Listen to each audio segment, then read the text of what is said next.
your life many years and bring you peace and prosperity. Let love and faithfulness never leave you. Bind them around your neck. Write them on the tablet of your heart. Then you will win favor and a good name in the sight of God and man. Trust in the Lord with all your heart and lean not on your own understanding. In all your ways submit to him, and he will make your path straight. Do not be wise in your own eyes. Fear the Lord and shun evil. This will bring health to your body and nourishment to your bones. Honor the Lord with your wealth, with the first fruits of all your crops. Then your barns will be filled to overflowing, and your vats will brim over with new wine. My son, do not despise the Lord's discipline, and do not resent his rebuke, because the Lord disciplines those he loves. As a father, the son he delights in. Blessed are those who find wisdom, those who gain understanding. For she is more profitable than silver and yields better returns than gold. She is more precious than rubies. Nothing you desire can compare with her. Long life is in her right hand. In her left hand are riches and honor. Her ways are pleasant ways, and all her paths are peace. She is a tree of life to those who take hold of her. Those who hold her fast will be blessed. By wisdom the Lord laid the earth's foundations. By understanding he set the heavens in place. By his knowledge the watery depths were divided, and the clouds let drop the dew. My son, do not let wisdom and understanding out of your sight. Preserve sound judgment and discretion. They will be life for you, an ornament to grace your neck. Then you will go on your way in safety, and your foot will not stumble. When you lie down, you will not be afraid. When you lie down, your sleep will be sweet. Have no fear of sudden disaster or of the ruin that overtakes the wicked, for the Lord will be at your side and will keep your foot from being snared. Do not withhold good from those to whom it is due when it is in your power to act. Do not say to your neighbor, come back tomorrow and I'll give it to you, when you already have it with you. Do not plot harm against your neighbor who lives trustfully near you. Do not accuse anyone for no reason when they have done you no harm. Do not envy the violent or choose any of their ways. For the Lord detests the perverse, but takes the upright into his confidence. The Lord's curse is on the house of the wicked, but he blesses the home of the righteous. He mocks proud mockers, but shows favor to the humble and oppressed. The wise inherit honor, but fools get only shame. Continuing with proverb number 4, these first proverbs are mostly about wisdom and knowledge. And that's really what right thinking's trying to do, is to help people wake up and seek wisdom, seek knowledge, look at what they're doing with their lives, be more righteous. This is proverb number 4. Get wisdom at any cost. Listen, my sons, to a father's instruction. Pay attention and gain understanding. I give you sound learning, so do not forsake my teaching. For I too was a son to my father, still tender and cherished by my mother. Then he taught me, and he said to me, take hold of my words with all your heart. Keep my commands, and you will live. Get wisdom, get understanding. Do not forget my words or turn away from them. Do not forsake wisdom, and she will protect you. Love her, and she will watch over you. The beginning of wisdom is this: get wisdom. Though it cost all you have, get understanding. Cherish her, and she will exalt you. Embrace her, and she will honor you. She will give you a garland to grace your head and present you with a glorious crown. Listen, my son, accept what I say, and the years of your life will be many. I instruct you in the way of wisdom and lead you along straight paths. When you walk, your steps will not be hampered. When you run, you will not stumble. Hold on to instruction. Do not let it go. Guard it well, for it is your life. Do not set foot on the path of the wicked or walk in the way of evildoers. Avoid it. Do not travel on it. Turn from it and go on your way. For they cannot rest until they do evil. They are robbed of sleep till they make someone stumble. They eat the bread of wickedness and drink the wine of violence. The path of the righteous is like the morning sun, shining ever brighter till the full light of day. But the way of the wicked is like deep darkness. They do not know what makes them stumble. My son, pay attention to what I say. Turn your ear to my words. Do not let them out of your sight. Keep them within your heart, for they are life to those who find them and health to one's whole body. Above all else, guard your heart, for everything you do flows from it. Keep your mouth free of perversity. Keep corrupt talk far from your lips. Let your eyes look straight ahead. Fix your gaze directly before you. Give careful thoughts to the paths for your feet, and be steadfast in all your ways. Do not turn to the right or the left. Keep your foot from evil. Well, anything that I say from here on out in this show is not going to be nearly as profound as the Proverbs that I just read, but I'm going to do my best to kind of continue with the message that those Proverbs is putting out there, the teachings. I want you to know that no matter how hard that I try, I can't make people do what's best for themselves. They have to make up their own mind. What I'm trying to do today is speak to all of us, including myself, that need to maintain a focus. And I'm going to talk more about some of the steps that it takes to get your focus together. But Right Thinking Foundation is here to try to help people have a better life. And the show, Right Thinking with Steve Copeland, it's about trying to help people that are going through hardship and those that want to help them also, to be there for them. Well, I just got to tell you, this is kind of unfortunate, but hardships will come, and we have to pick ourselves up and keep moving forward. I picked up a little slogan at the end of last year that I really like.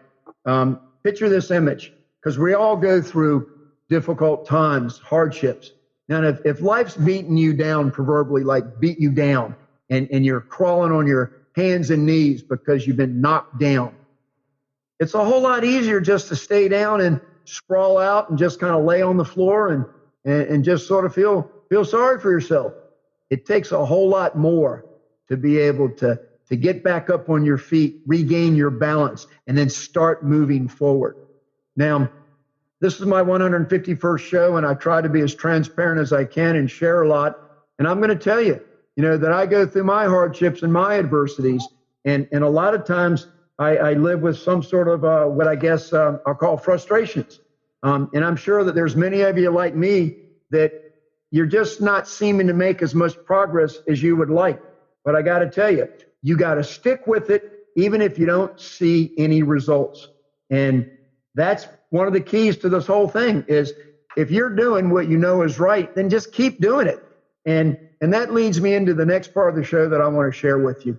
When I was putting together this show, I knew that I wanted to just sort of reflect on last year and sort of redefine, not so much redefine, but talk about what right thinking is all about. And I admit that a lot of you that listen to some of these shows, you might not make it to the end of the show because it might not be reaching you the day that you're listening to it. But there's enough shows out there, and I've got enough people that I've met all over the country that I've embraced, that I've connected with, that have caught on to my shows with the guests that I have. What I want to do is tell you that when I was putting together this show, I do have, I'll call it maybe a disappointment. I've been doing this, it'll be 8 years next month, the Right Thinking Foundation. And I feel like I haven't succeeded as much as I certainly set out to do. I wanted to recruit other people to be mentors to many of the people that I correspond with in prisons. I wanted to have more people want to support the work that Right Thinking does. But these things aren't happening, very much. I've got a few wonderful supporters, donors that have stuck by me and kept me moving into prisons and doing what I do. But I've received literally hundreds of letters and correspondence from many, many returning citizens across the nation that have thanked me for what I do. And I'm not looking for thanks. I want to touch the lives of people. And so, but I compared myself when I was trying to put this message together. This message is kind of an introduction to some of you that don't really know what's going on here. Right Thinking is trying to help you go through life with me, Steve, to face what we've got to face despite our difficulties and our setbacks. And when we think that there's no answer, when we think that we can't keep going on, to make the right decisions, to keep moving forward. But what I equate myself to over these last 8 years with not being able to gain a whole lot of traction, and it's still a foundation with mostly just me being the only one that's in Right Thinking Foundation doing doing the work that the foundation does. It's like those missionaries that you always hear of that spent years and years in a faraway land on a mission, and they didn't ever see any results. And so I Googled that in my research last night, and here's an interesting one. This is a man that died thinking he was a failure. 84 years later, thriving churches were found hidden in the jungle.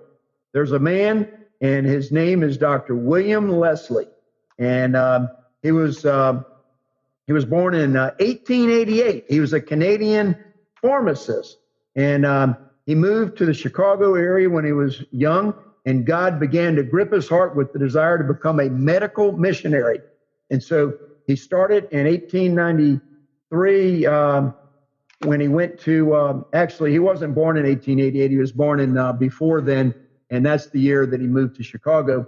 But then he went to the Congo in Africa. And but then he got very sick, and he met a woman named Clara Hill, and she took care of him. And anyway, they ultimately got married.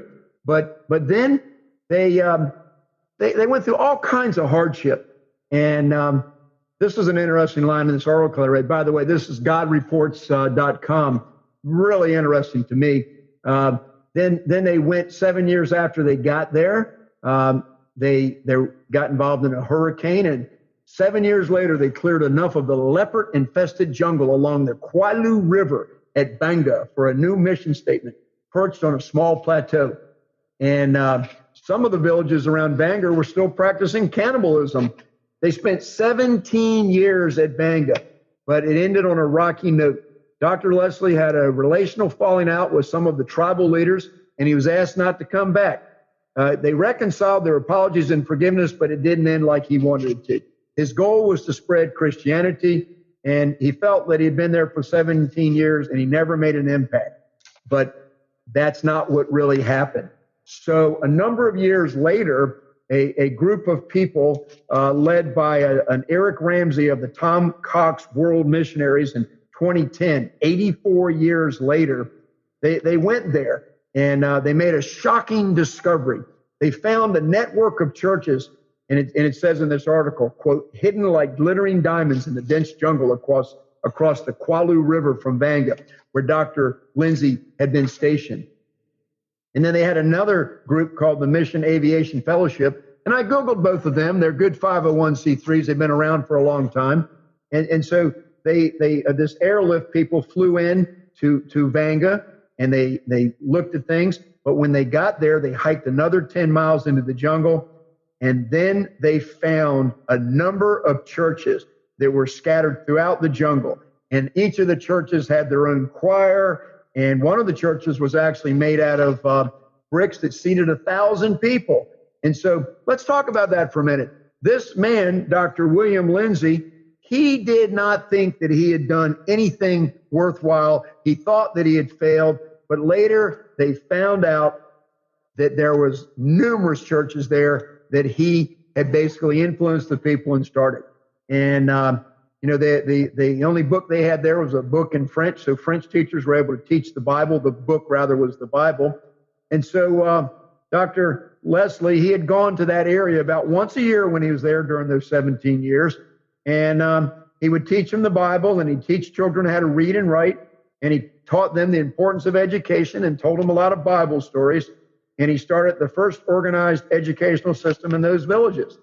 And so that's just a beautiful story, because this man gave his whole life to a cause that he believed in, and he didn't even know what good he did. So let's keep that in mind. Now, here's a second missionary story, because, like I say, I spend a lot of time in meditation, prayer, self-reflection, trying to promote the work of right thinking, get more people involved, touch more lives. There's such a need out there. And so this missionary, these stories about missionaries that didn't know what good they really did, but they did do a lot of good. I'm hoping that maybe that's what my life story is going to be, is that I'm never going to quit doing this. I know it's the right thing. And so, I'm committed to it. I'm going to keep doing it. And I hope more people want to get involved. This one's really cool. I don't know if a lot of people that are younger